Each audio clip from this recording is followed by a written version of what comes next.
Just give me a moment.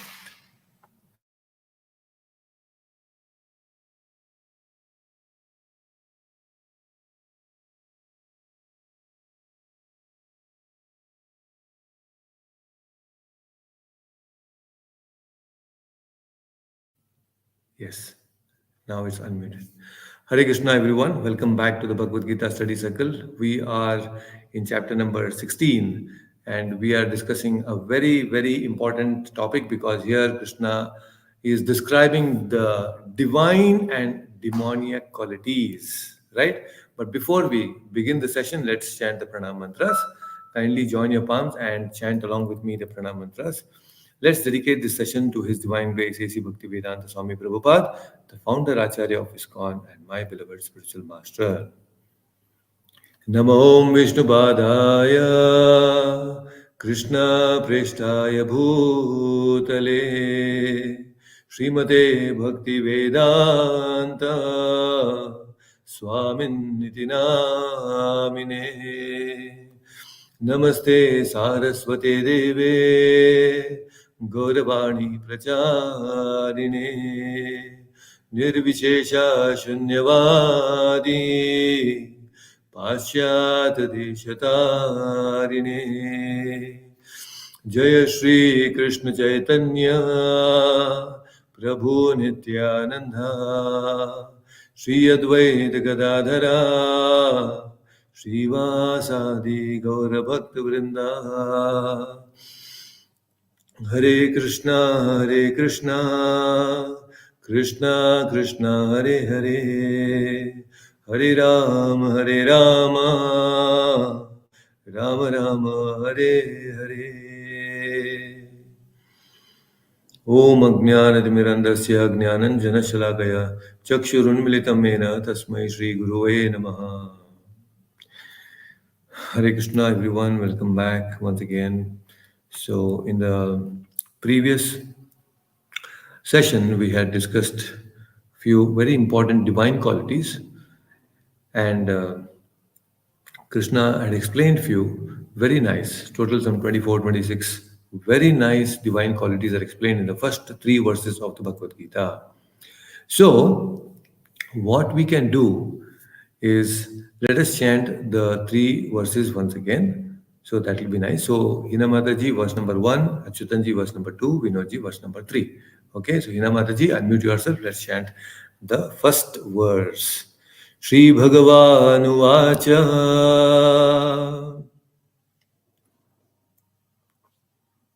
Shri Bhagavan Uvacha Abhayam Sattva Samshuddhir Abhayam Sattva Samshuddhir Jnana Yoga Vyavastitihi Jnana Yoga Vyavasthitihi Anam Damascha Yagnascha Danam Damascha Yajnascha Adhyayastapa Arjavam. Swadhyayastapa Arjanam. Achyutanji, verse number 2, you can chant. Unmute yourself. Ahimsa Satyam Akrodas अहिंसा सत्यमक्रोधः Tyagaha Shantirapayishunam त्यागः शान्तिरपैशुनम् Daya Bhuteshwalo Luptvam दया Bhutesh अलोलुप्तम् Mardhavam Rerachapalam. मार्दवम् वीरचापलम्. Wonderful. Vinodji, verse number 3. Tejah Shamadriti Shaucham तेजस्वमातीतशौचम् Adroho Natimanita अद्रोहो नातिमानिता Bhavanti Sampadam Daivim भवन्ति सम्पदं देवीम् Abhijatasya Bharata. अभिशाचस्त Bharat. Wonderful. Thank you so much. So, we have Lakshmi Mataji also joining us on YouTube. Thank you so much for joining. So, there are some very nice, interesting discussion that we had in the previous session. In We had completed about three or four uh, qualities in the previous session. Jnana Yoga Vyavastitaha. We understood what is Dhanam. We understood what is Damaha, what is Swadhyaya, Arjavam, and Ahimsa. We also discussed about Satyam, speaking truth. Ahimsa means non-violence. Arjava means straightforwardness, right? Then we understood about charity, dhanam, and swadhyaya, study of the scriptures. Jnana Yoga Vyavasthiti also. So all these different qualities in detail we have discussed. So Krishna, Ahimsa, Satyam. We had covered till Ahimsa and Satyam, truthfulness. Today we will discuss about Akrodaha. Akrodaha means a divine quality is to not be angry. Krodha means anger. Akrodaha means to not be angry. This is a very, very difficult feeling to control. Absence of anger is not so easy to have in us. It's very, very instant and very intense feeling that we get, and it's very difficult. There are often situations in our life which are so irritating, isn't it? There are people who irritate us to the extent that we want to go physical, right? So much of irritation is there, some people that cause in our life. And in spite of all such situations, if we are able to remain free from anger, then that is called akrodaha. Prabhuji, is it really possible not to be angry? It is possible, but very, very difficult. It's a topic in itself, and that's why there are anger management sessions, workshops people conduct, anger management. Because people know that out of anger, they commit some very, very big sins. It's very difficult feeling to control. And each one of us, we all have this. Now, anger also has two aspects. One is you show anger, and another aspect is you actually become angry. So, being angry and showing anger is totally two different things. Now, some people they show anger, right? And it is important also. Sometimes we should show anger. For example, if you are a boss and there are some people under you who are not really doing their job properly, then you need to show anger because only through anger you can get things done. Some people work like that. Otherwise, things don't happen. Sometimes the parents, right? A mother or a father, they have to show anger on the children so that the children learn how to be disciplined, right? So, but the problem is many times we don't show anger, but we actually become angry. So when we are angry, we don't know about it. you know, we don't know that we are angry also many times. We just show anger so much. How it comes, that is very difficult to analyze. But a person who is little sensitive, he knows that anger is getting filled up in his consciousness. He knows about it. Some people, angerness or being angry becomes just second nature, right? So is it a evil trait now?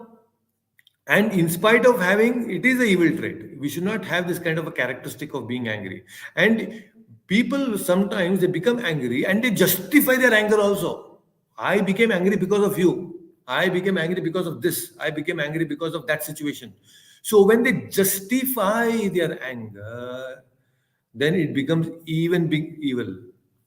It is a very dangerous thing, very important thing to know. We should not justify our anger because that will cause a bigger problem.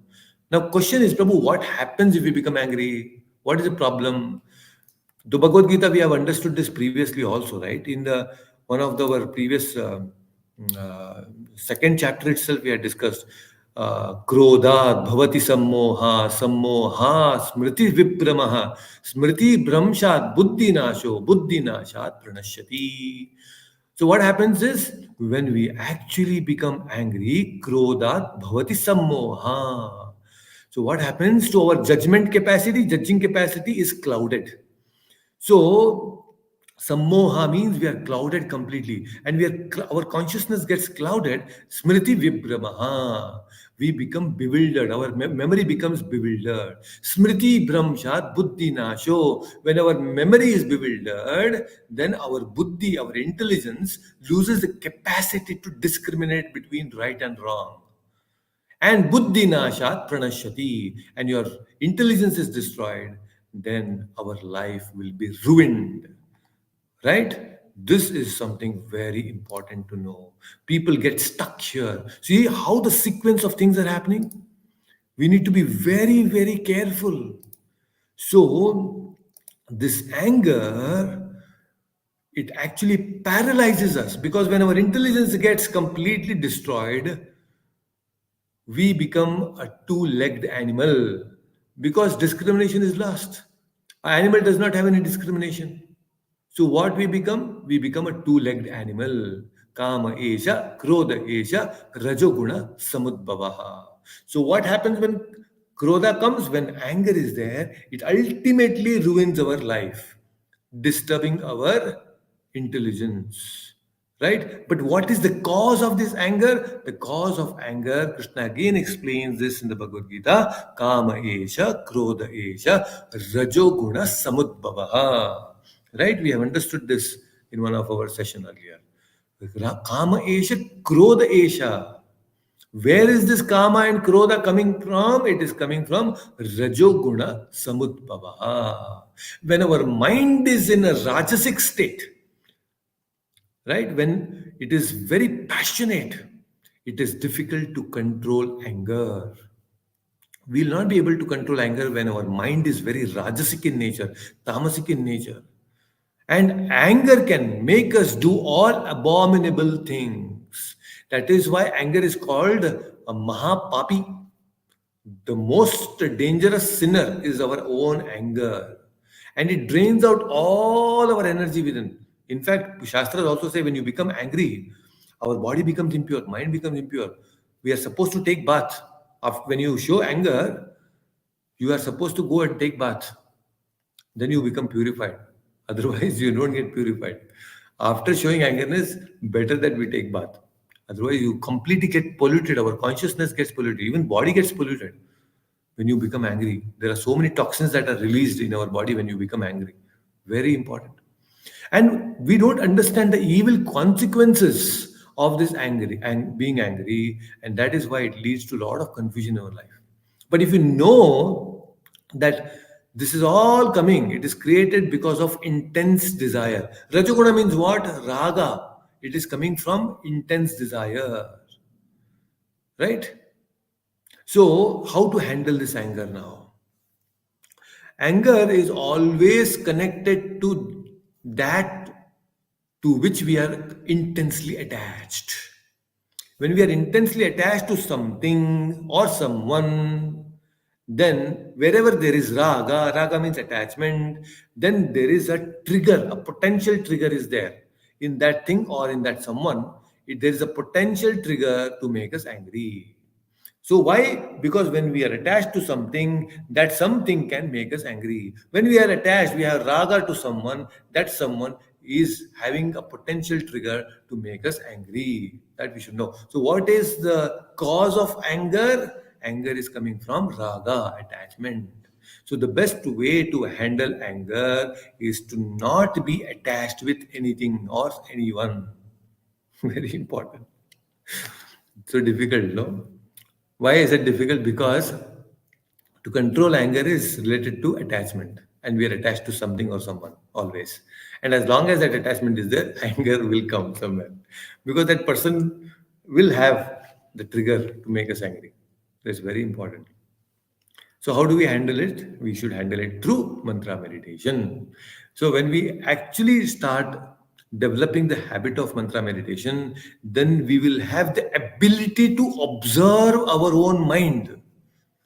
When we observe our own mind, then we know that we are only paying attention to the external things, to the things outside, and we have totally ignored the things which are there inside of us.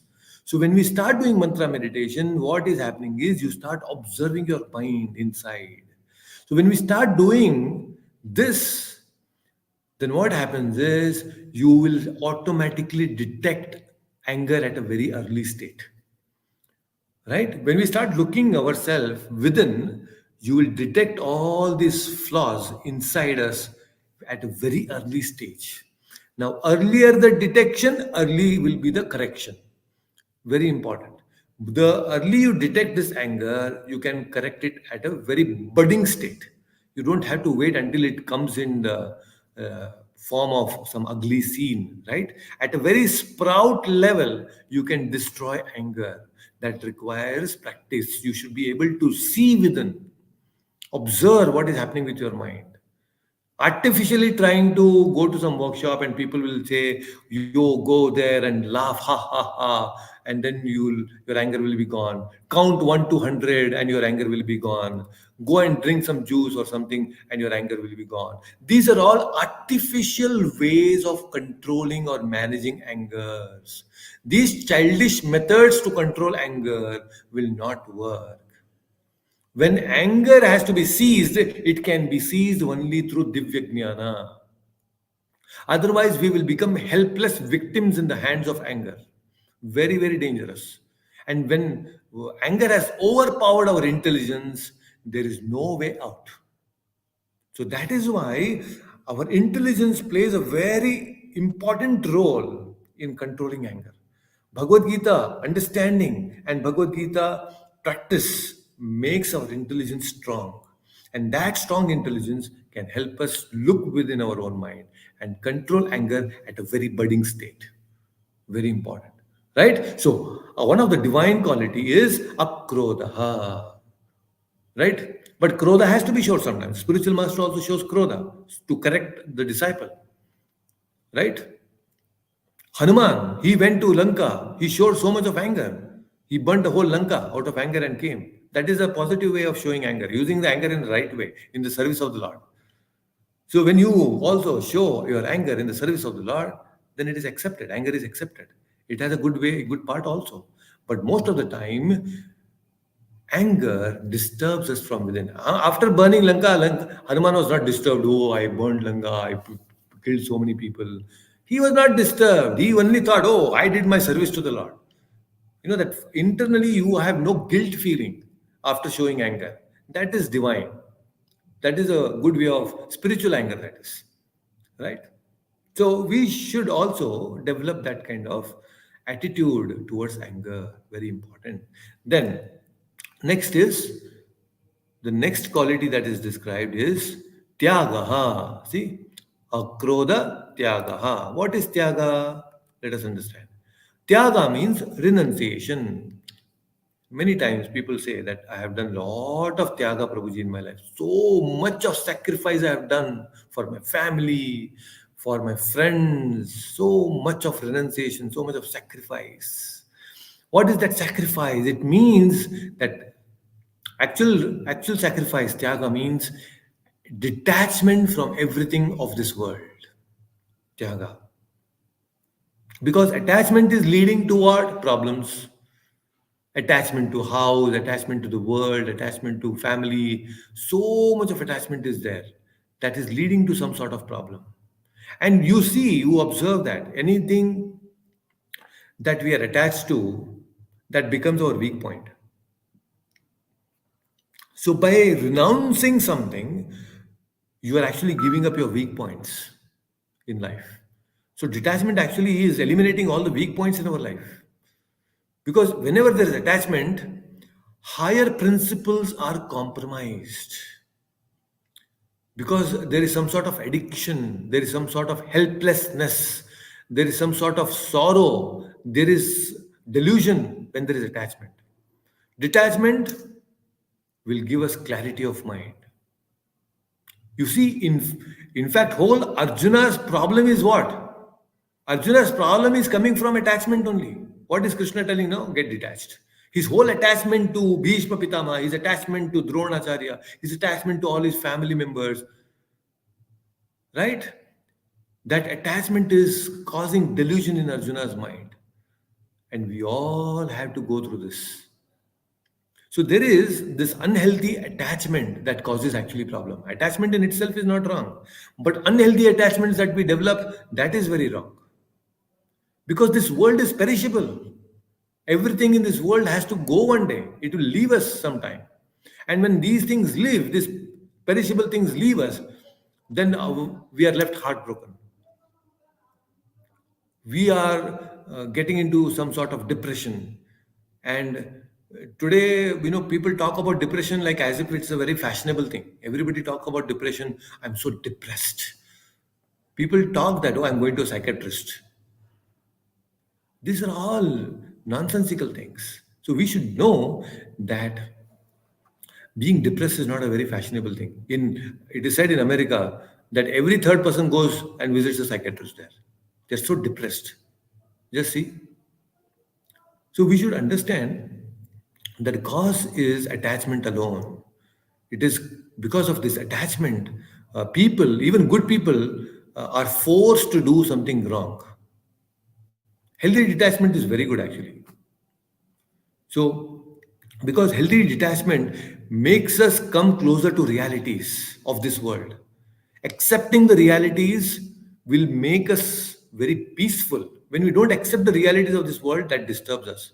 So, how to accept the realities? When there is detachment, automatically you are always peaceful. You know that body is going to die one day. We have to renounce this body one day. So body, we have to take care. As long as it is there, we have to take care of it. But at the same time, we are in touch with the reality that this body is going to leave me one day. I don't have to be so attached to this body. That is reality. And same thing with all our relationships also. We should know very clearly that as long as, yes, we are in this family bonding or anything, we need to take care of all our relationships nicely. But at the end of the day, deep within, we should accept the reality that this is sometime we have to give up or will be forced to give up. So instead of being forced to give up and leaving our heart broken, better that we understand the reality and be detached. We should serve our people, we should love our people, but at the same time, develop a healthy detachment from within. Very important, right? So that is how people have to get detached. Many times it's so difficult for people who have gained so much of power, so much of name, fame. You are in a very powerful position, and suddenly you have to retire. When you are in power, you are people are respecting you, saluting you. Yes, sir. Good morning, sir. Good evening, sir. And when you retire, the very next day you go to the office, same office, nobody will look at you also, right? Your power is gone. So people, when they lose this kind of respect, then they feel there is a lacuna in their life. They become very depressed in their life. So instead of being depressed, we should cheerfully accept, happily accept the reality that this is going to happen one day, right? Our grief is directly proportional. It is directly proportional to our attachment. The more you're attached, the more grief in life, right? Simply wearing a sannyasa dress outside externally will not help. Sannyasa means you should be detached from within. Very, very important. Detachment is not so easy. It makes our mind corrupt. Attachment makes our mind corrupt. So we have to develop the right attitude. That becomes very important. Otherwise, you see, just imagine a situation. You know, your son has written an exam and you are a teacher and you are a teacher who is correcting the papers in the final exams. And moment you see the handwriting of your own child, now what is happening? Because of that attachment and raga, oh yes, this is my son's, my child's handwriting, this is his paper. Now two things will happen. One, your mind is telling you, see, correct it in a nice way as per the whatever marks he's supposed to get. He's You give that many marks. But what is raga saying, attachment saying? Correct everything, 100 out of 100.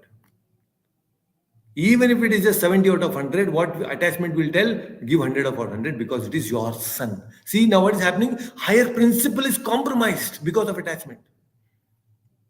A judge in the court, he gives judgments to so many people who have committed wrongs, right? But if his own son has committed something wrong and is found guilty of something, then the very same judge, what he will say now? If he's detached, very well, very good. He will give a judgment as per the law. But if there is attachment, oh, he's my son, then what will he say? He will say that to err is human and forgiveness is a great quality to be practiced. What will he say?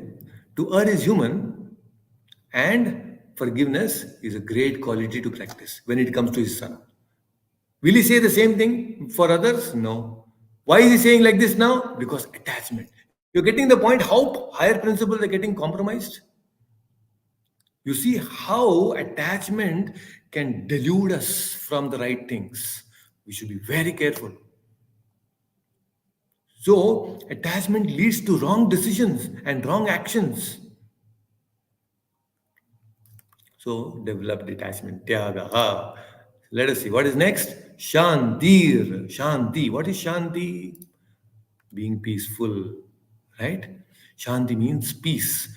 We all are working so hard for what? For the peace of mind. We all want to be very peaceful in our life. Shanti. All the above virtues, if you see, ahimsa. What for ahimsa? Because ultimately I want to be peaceful. Apkrodaha. I want to be free from anger. Why? I want to be fearless. I want to be peaceful. Abhayam. I want to be free from fear because I want to be peaceful. All the qualities that we discussed earlier is ultimately leading to what? It is all culminating in peace. We all want peaceful life. We want to love God. Why? End result is peace. We all want to be peaceful. But end result of knowledge is what? We get the glimpses of spiritual light and peace. That is end result of knowledge.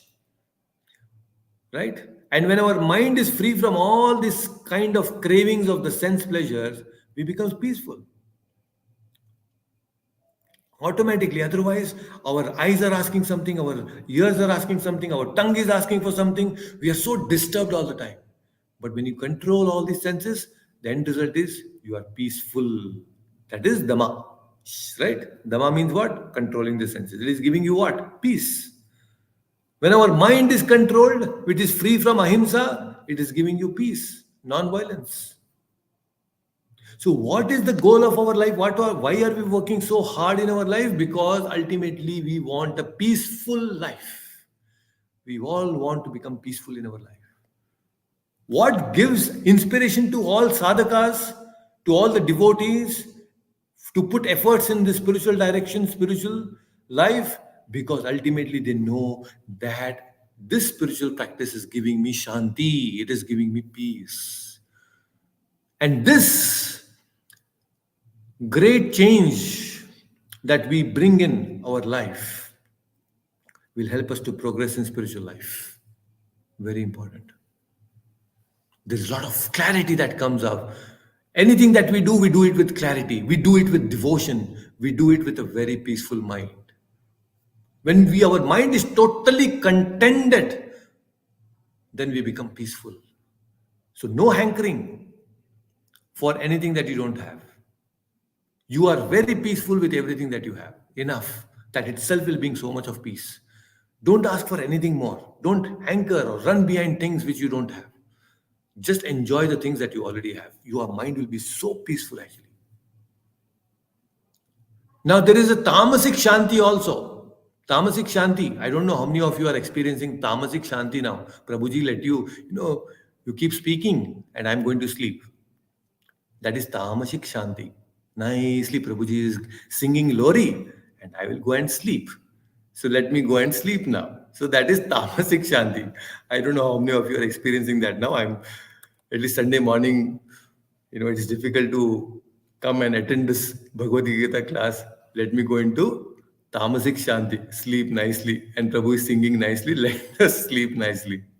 So, this is called Tamasic Shanti. Ignorance, peacefulness out when we are sleeping. That is peacefulness. You know, when we sleep, we become peaceful. That is Tamasic Shanti. There is Rajasic Shanti also. You get what you desire. And when you get something that you desire, there is some sort of peacefulness. That is a temporary peace that you get. You get satisfaction, that peacefulness, but that is very temporary. That is called Rajasic Shanti. There is Sattvic Shanti. Sattvic Shanti is very spontaneous in nature. Any situation of life, any disturbance in life, you are very peaceful. That is very natural to our existence, our soul. So we should attain, we should come to that level of Sattvic Shanti. We should develop that, right? Because being peaceful is our nature. That is the nature of the soul. But right now we are struggling. We are struggling with Ashanti. Ashanti has become very natural to us now. Our nature is actually very peaceful, but unfortunately, because of ignorance, Ashanti has become our nature, right? Why? Because we have gained so much of past momentum. Why our mind is so disturbed? Why we are not peaceful? Because life after life, so much of momentum of Ashanti is gained. We have to apply break now. What is the spiritual practice doing?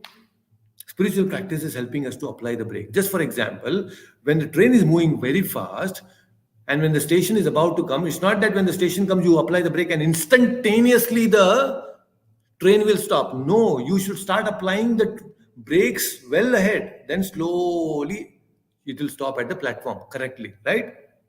But the momentum is there. That's why it doesn't stop immediately. Similarly, we have led a life of Ashanti for so many lifetimes that momentum is there. Now, when you start practicing spirituality, you are applying breaks to it. Slowly, from Ashanti to Shanti, it will come, it will halt. All your disturbance in life will halt, but you need to have patience. It's very important, right? Good. So, this is what we need to understand. This is very, very important. So this is all about what? This is about Shanti. Next, Apaishanam. What is this Apaishanam? Absence of Pishunata is Apaishanam. What is this Pishunata? Pishunata means backbiting, talking ill about somebody behind their backs is called Apaishanam. It is a very, very dangerous characteristic that we can actually have in us. Pishunata means backbiting. We are always fault finding. Anytime you see anybody, you find fault in them. That is very wrong. Please understand. We should never, never find faults in others. Finding fault is another fault that we develop in us.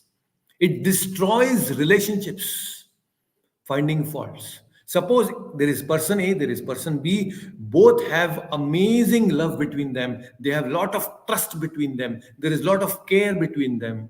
But then there is an introduction of person C. That person C goes and talks to person A and says that, you know, that person B, he spoke all wrong things about you yesterday to me. He said this and he said that, you are so bad and this and that. So what is happening? That person C is injecting negativity in person A's mind. So this is Pishunata. So what happens when that poison is injected in our mind? Next time when the person A and person B meets, person B is showing so much of care and love and affection, but this person A, because he's been poisoned, now he's thinking with the filter of that poison, he's thinking, oh, this person B is only doing drama. He doesn't have any trust or love or affection. He's only doing drama. See, what is happening? This is Pishunata. Our relationship get destroyed, and many people do this knowingly and unknowingly. Simply keep gossiping about others in front of others, and in that we talk something which is so senseless, and ultimately talking about negative things about others may disturb a positive relationship between two people. It is possible, and we have seen this many times happening, right? We also have someone in our own life who have done something which is so negative and destroyed our positive relationship. It has happened. We all have some experience about this. But there are many times also that we discuss some negative traits or characteristic of a certain person. For example, like Ravana, Hiranyakashipu. We discussed yesterday this Ravana Dahana we had done. You know, so Ravana, we discuss about the negative qualities of Ravana. But this negative discussion, I mean, the discussion of these negative qualities of Ravana or Hiranyakashipu is not with the purpose of finding faults, but it is with the purpose of self improvement. How I should not have negative qualities like Ravana or Hiranyakashipu. It is not with the purpose of putting down someone. So discussion of negative qualities should happen, but it is with the purpose of self improvement, right? But there are some people who revel, they take pleasure in discussing about the negativity of others. Why? Because when you actually try to find negativity in others, or a person is finding negativity in others, why is he doing that? Because somewhere deep within he feels I'm superior to others. There is some egoistic pleasure in that. I am superior to others. And there is a subtle pleasure that one gets by finding faults in others, finding negativity in others. No person is perfect. Everybody has some positives and negatives. But if I'm noting down only the negative things and focusing on the negative aspects of people, it is because somewhere deep within I am taking pleasure of being superior. This is an egoistic pleasure. Trying to understand? You're getting the point? It is so subtle. We should be very aware of what is happening in our consciousness. So, this is called Pishunata, but one who is free from these kind of backbiting and fault finding, he is called Apaishunam. Right? Very important. What is the next quality here? The next quality is Daya Bhuteshu. What is Daya Bhuteshu? Daya means compassion. Bhuteshu means every living entity. When we have compassion for every living entity, whether it is animal, a bird, or a fish, or any human being, that is called Daya Bhuteshu. That is how a saint's heart should be. We should develop a very compassionate heart. Tulsidas ji says, a saint's heart is softer than the butter. Because when butter comes in contact with fire, it melts. But a saint's heart is so soft that if someone else is burning with lot of problems, because of that burning sensation in someone else, the saint's heart will melt. So he is so soft than the butter. That is compassion. What is that compassion? When does compassion comes? When there are three things available. What is that? Someone is actually suffering from some very, someone is suffering basically. When somebody is suffering from some very dangerous situation or whatever, someone is suffering, and you have experienced a similar suffering in the past, and you have come out of that suffering. So there is someone suffering, you have actually experienced that suffering previously, and you have actually come out of that suffering. When you have all these things, you will have compassion for others because you don't want the other person to suffer. You know what it is to be in that suffering situation. You know what is suffering. Actually, when we deeply understand suffering, we will become compassionate. Not just that, actually, when we go through suffering, we become sensitive, we become very humble, and we develop that compassion. Suffering becomes very important in our life because if you don't know what is suffering, how can we be sensitive towards others who are suffering? Right? So, Lord's great blessing it is. Sometimes when suffering comes, we should accept it as God's grace because it makes us more sensitive and it also makes us very humble. Otherwise, we are in our own world of pride, right? So, Daya Bhuteshu, we should develop compassion towards others. And with Daya Bhuteshu, what happens? There is another quality called Shama that comes in the third verse, second quality, Shama, forgiveness. Shama means forgiveness. Now, forgiveness is a very big topic actually. And Krishna is amazing personality. He has what limitless forgiveness to all of us. How much of wrong things we are doing. We are going against Krishna, but every time we go against Krishna, Krishna is always forgiving us. Always forgiveness. What is difference between Dayan, compassion and forgiveness?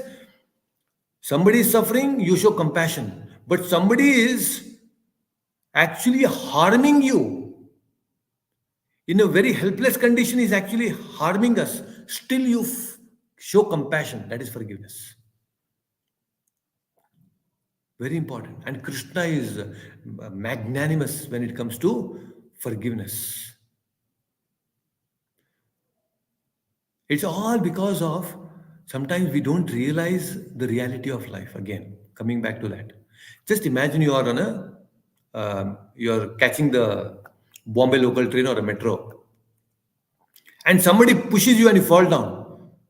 From behind, somebody pushes you, fall down. What is your instant reaction? Immediately you get angry, you look behind and say, who is that idiot who pushed me, right? You look behind. But when you look behind and when you see that it was actually a blind person, then that anger automatically subsides. You say, "Ayyo, what happened?" Immediately you forgive. Why? Because, oh, he's a blind person. He did not actually see. See how our mood changes, right? Because you understand that person has done something out of helplessness of being in that blindness situation. Similarly, in life also, many times we are walking in darkness. You know, when you are in dark, why you are able to show forgiveness or you are able to forgive that person? Because you have experienced what is darkness. You have stumbled upon something when it was pitch dark in your own home. When there is darkness, you know what it is. So when you see a blind person, you automatically forgive that person. You understand the situation. So similarly, when we are in darkness or consciousness in darkness, what is happens? We don't forgive people. But when you are in light, when you have knowledge, you naturally forgive because you have an eye of wisdom. You can see things. Even if somebody is harming you, you know that person is harming me because out of his foolishness. He's speaking something wrong because of his foolishness. You don't get disturbed. You forgive that person. It's a great quality to practice, difficult practice, but again, forgiveness, we'll take a separate session on this. It is very deep topic actually. We can have a workshop on forgiveness actually. But a wise person who has equal vision, he sees that that person is not different from me. He's a spirit soul, I am a spirit soul. And wherever there is oneness, wherever there is feeling of oneness, there is forgiveness automatically. When you see somebody as different, then there is anger. But when you see, oh, he's same like me only. He's the same spirit soul like me. Forgiveness will comes automatically. Because you are on a higher level of vision, he is on a lower level. When you are on a higher level, you can forgive. But if you are on a lower level, you cannot forgive. Right? When you actually bite your own tongue, you know, when you bite your own tongue, do you knock off your teeth? Oh, this teeth actually, bit my tongue. You'll not knock off your teeth. You forgive. Forget about forgiveness. Do you even remember when did you actually bit your tongue? We don't even remember when we bit our tongue last time. Why? Because that forgiveness was complete right there. So if we can come to this state that you forgive and forget also, that is a great thing that you can actually develop. Shama, forgiveness. Not so easy. How Krishna is so forgiving, that we will understand in some other session, but is amazing actually. Krishna is so forgiving. Putana, she came to harm Krishna, but Krishna forgave. Aghasura came to harm Krishna, but he forgave. He forgave all the demons who came to harm him. That is Krishna. So we should develop. He's such a compassionate Lord, actually. Right? So that is Shama. What is next quality? Let's go to the next quality. Aloluptvam. Aloluptvam means freedom from addiction. Loluluptvam means addiction, means some sort of agitation. Agitation in the presence of sense objects. Suppose there is a chain smoker, okay? Now, when a chain smoker, he is trying to control smoking, but you keep a packet of cigarette in front of him, immediately he'll take and he'll indulge. That is called lolaluptvam. Agitation is caused in him. Similarly with the drug addict. He's trying to control, but when the drugs are there in his presence, then automatically he will indulge. Lolaluptvam. Agitation is caused. Right? But when somebody is not addicted, is called aloluptvam. He's not at all attached to anything. He's never addicted to anything. Right?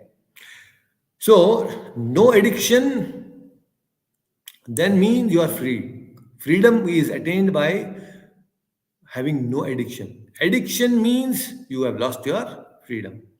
Modern people say, I want to be free. They think that freedom means do anything that I want. Modern children know. Youngsters, they think that freedom means I can do anything I want.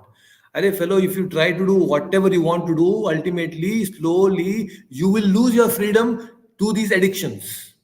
People don't understand that. So alaluptva means you are actually becoming free from addictions. So externally we are actually free. Oh, we are a free nation. India is free. But internally we have become slaves of our own mind. So external freedom doesn't matter. Internal freedom matters. So an addicted mind is a slave. It makes a slave. But a mind which is aloluptvam, it gives us freedom. Right? So we have to understand. We should develop that quality. What is the next quality? Next quality is mardavam. What is mardavam? Gentleness. Very mridu, very gentle, being very sweet, very soft, very tender, very caring. That is mardavam. There are some people like that. You just want to be with them because they're very gentle, because they're very sweet. They are so sensitive when they're talking. They know exactly what to talk. They don't disturb people by their talks or actions. They are called mardavam, gentleness, very gentle. Simply calling, addressing people in big forums, good morning, gentlemen and gentle ladies. No. Gentle man you become only when you are really sweet and very soft and tender and caring. That is Mardavam. Then what is the next? Reer. What is Reer? Reer, there's a very important quality. A sense of shame. Re means a sense of shame. Now, it is a shame is a virtue or a vice. It's a good quality or a bad quality. Actually, shame can be healthy shame and there can be an unhealthy shame. What is healthy shame, Prabhuji? Healthy shame means when somebody praises us in public, you feel I should not accept it. That is some sort of shame. That is a healthy shame. You don't accept it openly. A very uncultured person, what will he say? What will he do when somebody is praised, people praise him? When people praise him in public, he will raise his collar. See, people are praising me. Uncultured fellow, a shameless fellow, actually, we say, right? And another healthy shame is when you think of your own wrong deed in the past. Yo, I did so wrong. Such a wrong thing I've committed in the past. I'm such a bad person. When you think like that, that is also a very healthy shame. What is unhealthy shame? Unhealthy shame. Means these days modern children are there. Modern children, they feel ashamed of touching the feet of their parents. That is unhealthy shame. They don't want to touch the feet of their guru or their teachers or their parents. They feel ashamed of this. That is unhealthy shame. So re means having a shame, some lajja, they say, no, lajja, large.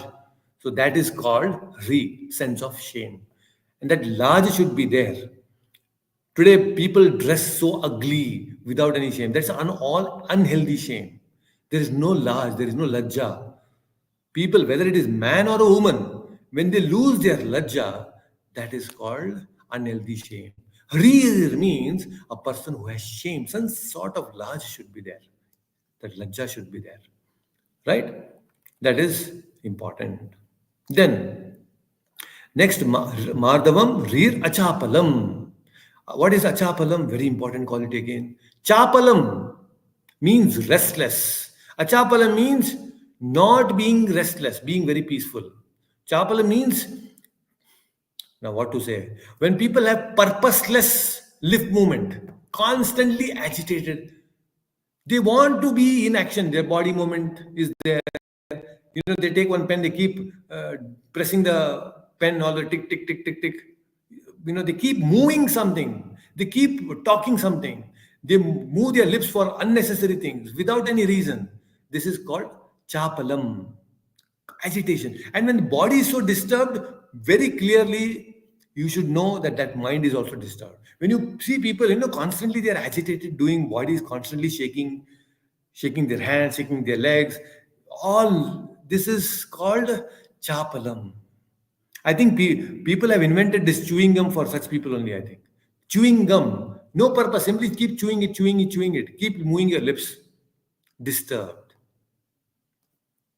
Achapala means be very, very peaceful, not being restless. It's called achapala. We should develop this quality. Very, very important.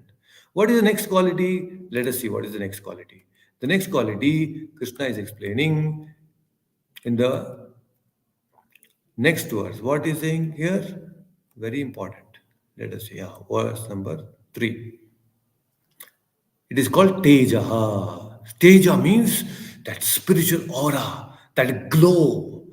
You see criminals' faces when people are caught out or they're coming out of jail or they're caught.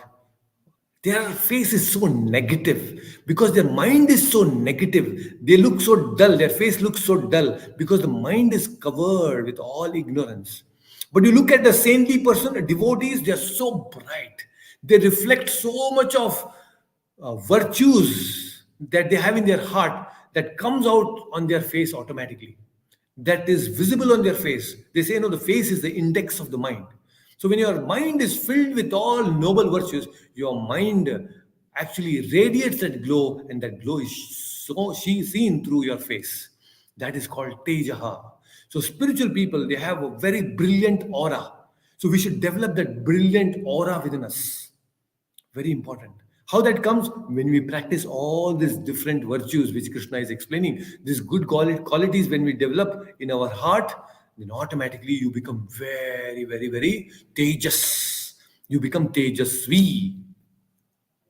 And there are some other aspects also which can make you tejas, can give you some tejas. Right? Good food. You eat good sattvic food. You see automatically you will radiate some sort of glow automatically. And on top of good food, if you're also exercising, doing pranayama, yoga, your body will radiate some sort of glow.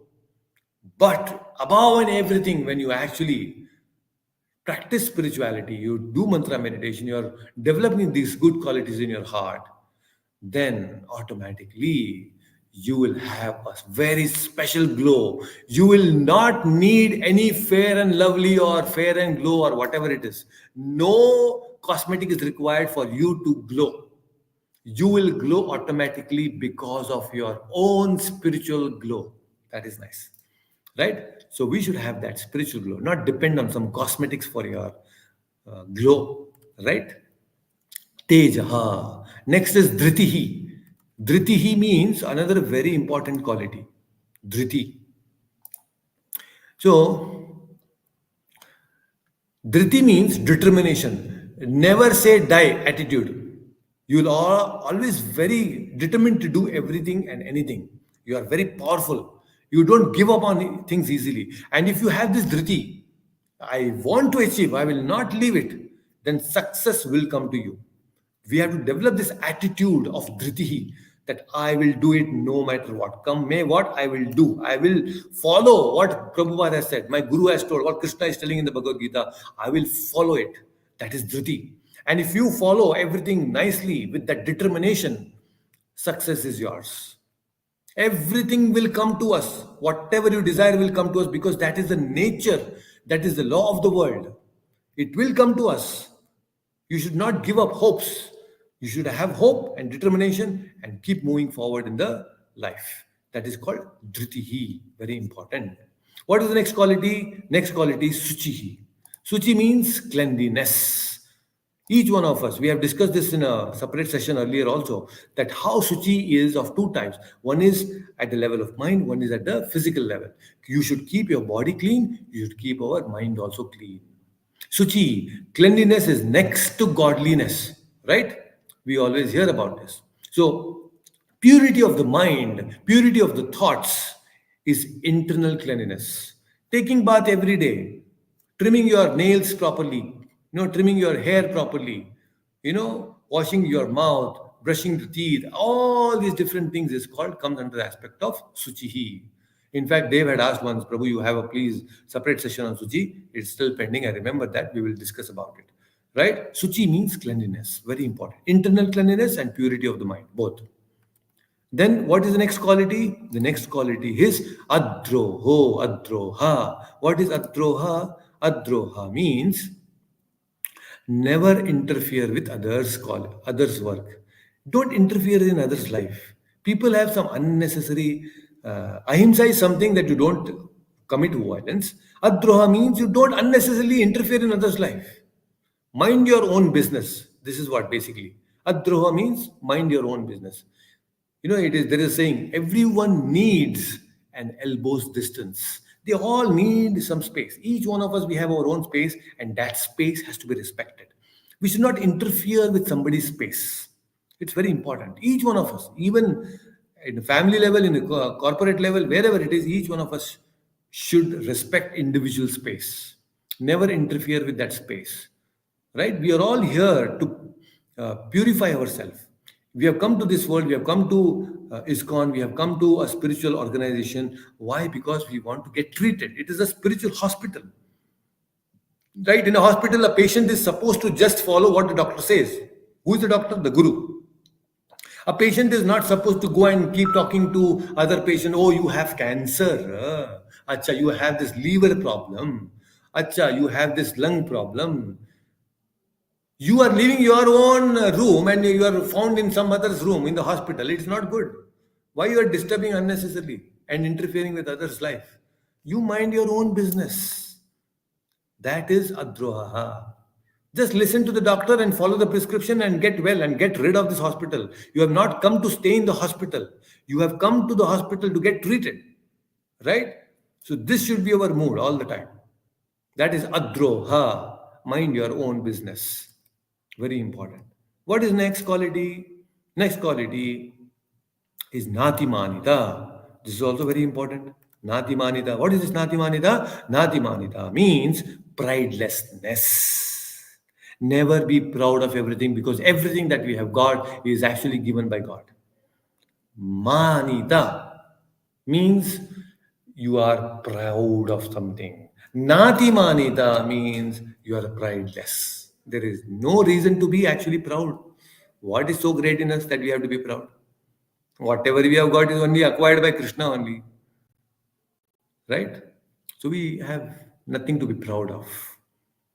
So now Krishna has explained all these different qualities, divine qualities, in the first three verses. And the next verses which are going to come up now, Krishna is going to explain about all the demoniac qualities. And we see that, oh my God, all these qualities are to some extent in me also. This demoniac quality. When Krishna is speaking them, we feel as if Krishna is talking to us only. All this, he's making us feel that how we are so demoniac sometimes. Right? In Kali Yuga, people have divine and demoniac qualities in our own oneself only. They are not separate. They're all staying within us. So now we have to understand the demonic quality. Now we have understood all these good qualities, divine qualities, but demoniac qualities we should understand, because then we will know our own standing in spiritual life. Where do I stand in spiritual life? That we will discuss in the next upcoming session. Right? Okay, so get ready for knowing the demonic qualities in the next session. Okay, so thank you so much for joining, and on YouTube as well as StreamYard. So we will meet again in the next session. Until then, please take care. Hare Krishna. Hare Hare Krishna, Krishna, Prabhuji. Prabhuji. Hare Krishna. Thank you. Hare Krishna Prabhuji.